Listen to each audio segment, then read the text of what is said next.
Vamos lá. Em suas redes sociais, o deputado Eduardo Bolsonaro elencou 5 pontos como essa ajuda é possível. Confira abaixo. No domingo, dia 9/3, agora, né, o deputado Eduardo Bolsonaro apresentou em 5 pontos como os Estados Unidos podem ajudar o Brasil e confira abaixo a explicação feita. Muitos me perguntam como, né, pode acontecer essa ajuda. Primeiro, olha só, interessante, cortando dinheiro da o SAID, ou o SAID, né, NED e Atlantic Council, né, e outras instituições que interferem nas nossas eleições sob o disfarce de combate à desinformação. Nós sabemos o quanto isso pesou na balança para a esquerda em 2022. E não é só lá, não, em todos os processos, né? O processo tem que fluir de forma transparente. As ajudas devem ser no sentido do esclarecimento e não de um apoio visivelmente para apenas um dos lados, né? 2, não interferindo no livre funcionamento da democracia para favorecer a esquerda. Lembra da frase do Biden depois da eleição do Lula? Eles disseram que ajudaram a manter a democracia no Brasil. A gente não quer isso, não. A gente não precisa dessa ajuda no Brasil. A gente precisa da não interferência. Tá? E a gente já falou várias vezes aqui, a maior vantagem de um governo republicano nos Estados Unidos para o Brasil é não interferir nos nossos interesses, não é nos ajudar diretamente. Tá? Mas vamos lá. 3, reconhecendo como democráticas apenas eleições limpas, transparentes, onde seja possível uma auditoria, tal qual o PSDB pediu lá em 2014. Pediu e, até onde eu saiba, não houve nenhuma represália, né? Já quando o PL do presidente Bolsonaro pediu o mesmo tipo de, análise, a mesma corte eleitoral foi multada em 22 milhões de reais e ainda teve um monte de operações e gente sendo detida, né? 4, trabalhar para que haja situação e oposição nas democracias da região e não mais seja encorajado a tática do venezuelano Maduro de tornar inelegíveis seus principais opositores, Maria Corina, Capriles, etc. Não foi só na Venezuela, tá, pessoal? Outros estados nacionais aqui do nosso continente sul-americano também passaram pelo mesmo processo, né? Tem dúvida? Olha o que aconteceu com a Janine Áñez, né? Tá certo. E olha o que está acontecendo com o Brasil do nosso presidente em relação ao nosso presidente Bolsonaro. 5, não permita que as big techs americanas censurem ninguém. Respeito à primeira emenda americana, seja antes, durante ou após as eleições. É o cidadão quem forma a sua opinião. Fantástico. Ele não está pedindo aqui para que as plataformas pesem para um lado, mas que elas não atrapalhem. Posso falar uma coisa para vocês? Só um particular aqui para quem acha que há algum exagero. Esse canal aqui foi desmonetizado em outubro de 2022 e continua até hoje, no mesmo mês que foram desmonetizados uma série de canais de direita no Brasil. Isso também é forma de censura. Ou houveram outros que foram tirados do ar. Mas a desmonetização de um canal é o desincentivo para que alguém continue nessa batalha. Nós continuamos aqui ao longo desses últimos 3 anos e vamos continuar, né, até que a gente alcance a devido processo normal no Brasil, né? Algo que nós não temos. Mas você pode ajudar o nosso canal aqui agora, dando like, se inscrevendo e compartilhando para que esse material chegue mais adiante. A gente acredita que no momento certo as coisas vão se normalizar. Legal? Só peço isso para os amigos aqui. Então, excelente, está aqui a própria postagem do deputado.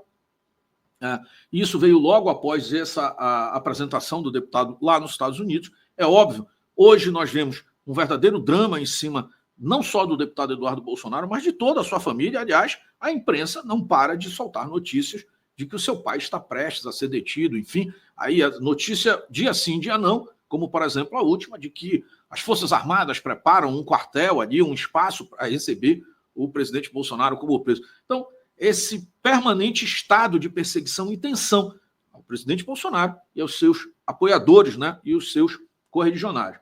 Legal? Agora vamos lá. Um motivo pelo qual a perseguição ao próprio deputado Eduardo Bolsonaro aumentou consideravelmente. Olha, e eu vou trazer isso aqui, não é primeira mão, mas eu acredito que a análise será exclusiva aqui nossa. Tá? Eduardo Bolsonaro na Credem é a maior prioridade do PL.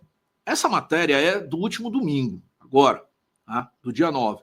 E ela fala exatamente sobre qual prioridade o maior partido na Câmara, um dos maiores partidos do Brasil, que é o PL, é o maior partido de direita de oposição, tem com relação ao Congresso Nacional. Durante todos os mandatos anteriores, eu participo, eu sou do setor estratégico, né, do setor de defesa e tudo mais, sempre eu tenho alertado os nossos parlamentares sobre a importância dessa comissão, a CREDEM, a Comissão de Relações Exteriores e Defesa Nacional. Ela trata de duas questões de Estado importantíssimas. E eu farei uma análise aqui sobre o porquê o deputado está escolhendo essa comissão como prioridade e por que, durante toda a história recente, os partidos simplesmente a ignoraram. Vamos lá, primeiro ponto.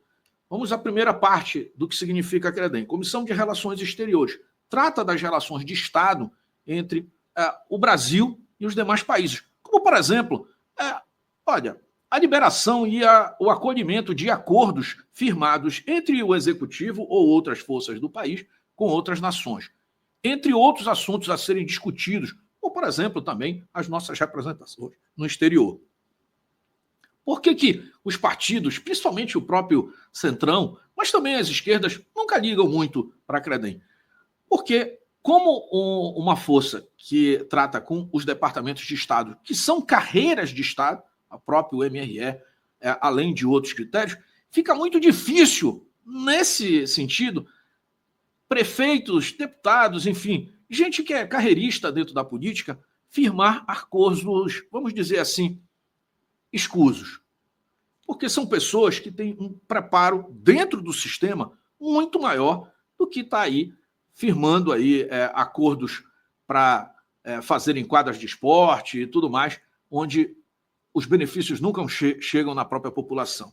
E o pessoal já não quer saber muito disso. Além da própria falta de preparo que os nossos parlamentares, de uma maneira geral, né, têm com relação a esses assuntos mais profundos do Estado brasileiro. Esse primeiro ponto, e você vai entender aí, porque isso é um ponto ao deputado Eduardo Bolsonaro. Segundo, defesa nacional. Lida diretamente com assuntos estratégicos do Brasil, desde assuntos energéticos, né, até assuntos militares em si. Inclusive, tendo como principal objetivo, aprovar também ali orçamento junto às nossas forças estratégicas, as Forças Armadas do Brasil. E é outro tipo de cliente do Congresso que não é muito fácil de lidar. A maior parte dos deputados, né, ali do Congresso gosta muito de emendas, né, que você pode tratar direto com prefeitos dos seus estados. Isso garante votos para próximas eleições, garante recursos abundantes, né, saúde, educação, fazer ali a quadra de esporte, aquele asfalto, aquela ponte que quebra a cada 4 anos. E aí é muito fácil, né, a emissão de notas fiscais e o pessoal obter muito recurso. Todo mundo é de olho em outras comissões.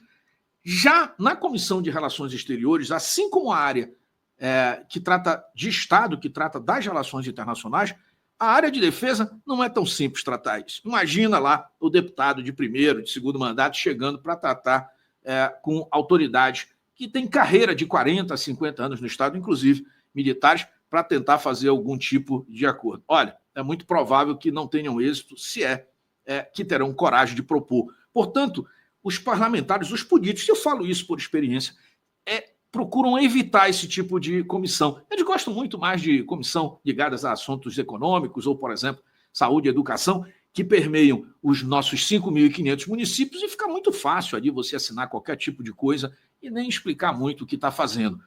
Portanto, é nobre por parte do deputado Eduardo escolher, e até por parte do próprio partido PL, escolher esta comissão para presidir. Porque quem se interessa em participar dela normalmente são pessoas que têm interesse no Estado brasileiro, o Estado perene, com relação às suas relações com outros países e principalmente com o reforço da própria soberania. Parabéns ao deputado Eduardo Bolsonaro por ter essa coragem. Aliás, provavelmente isso é uma briga interna dentro do próprio partido que talvez não queira, né, esse ponto. Mas isso foi fechado e espero que seja cumprido em relação ao presidente Bolsonaro, em relação ao próprio Eduardo. E aí vem o terceiro ponto com relação a essa comissão. Simplesmente o pânico do sistema no Brasil, que sempre deixou tudo de forma muito velada internamente no país, né? posando lá fora não só o Congresso, o Executivo, mas todo o sistema como uma democracia plena, que hoje já está mais do que desmascarada. É só ver as últimas matérias que estão ocorrendo no exterior e a forma com que o Brasil já é tratado lá fora. Muito mais próximo de uma Venezuela do que de um Estados Unidos. Né? Então, importantíssima a escolha do deputado, e é isso que eles temem. Para quem não sabe, o PL, como o maior partido, dentro das regras, né, firmadas lá dentro, tem a prioridade para a escolha das comissões que quer presidir, assim como é o próprio partido que vai indicar quem as vai presidir. Não tem um nome melhor para isso, para a CREDEM nesse momento, do que a Comissão de Relações Exteriores e Defesa Nacional. Tem vídeo, tem live aqui explicando exatamente as funções dessa comissão. Pessoal, essa turma interfere, por exemplo, a CREDEM, ela pode liberar ou barrar um acordo do Executivo, por exemplo, com elementos estratégicos do país, como exploração de urânio nas nossas terras, ou até para a aprovação, por exemplo, de parcerias ou desenvolvimento de programas militares, como programas de equipamentos na área de blindados, na área de navios de combate, aeronaves e tudo mais. Tá? Então, é muito importante, mas é como eu disse, a maior parte dos parlamentares quer a coisa fácil. Você escolher lidar com essas duas carreiras de Estado, a partir do MRE e Ministério da Defesa, olha, tem que ter muito estômago, tem que ter muita informação, tem que saber o que quer. E, principalmente, tem que estar a fim de trabalhar sem querer dividir ali os resultados financeiros, né, dessa comissão. Legal? Então, já estou explicando assim de cara. Já falei isso outras vezes, mas eu acredito que é interessante pontuar. Muita gente não entende. E agora o esforço da esquerda é tentar barrar o Eduardo. Lhe prometeram caçar foram atrás de caçar o seu passaporte diplomático para que ele não possa estar mais no exterior fazendo, negociações que beneficiam o Brasil, mas também não possa fazer denúncias sobre os arbítrios que tem aqui, né? E isso pode lhe render, inclusive, a sua liberdade, né? Pode lhe faltar a sua liberdade em virtude desse desafio também. E me diz aí o que você acha. Deve o PL e o próprio deputado Eduardo Bolsonaro insistirem nessa comissão? Eu acredito que, inclusive, que o deputado só deveria voltar ao Brasil depois que isso fosse batido o martelo no Congresso Nacional e nós tivéssemos esse anúncio. Aí eu acredito que o sistema não ousaria tocar no Eduardo após ele estar presidindo essa comissão, exatamente porque, ao fazê-lo, o sistema estaria assinando embaixo de que o Brasil está muito longe de ser uma democracia plena. Tá?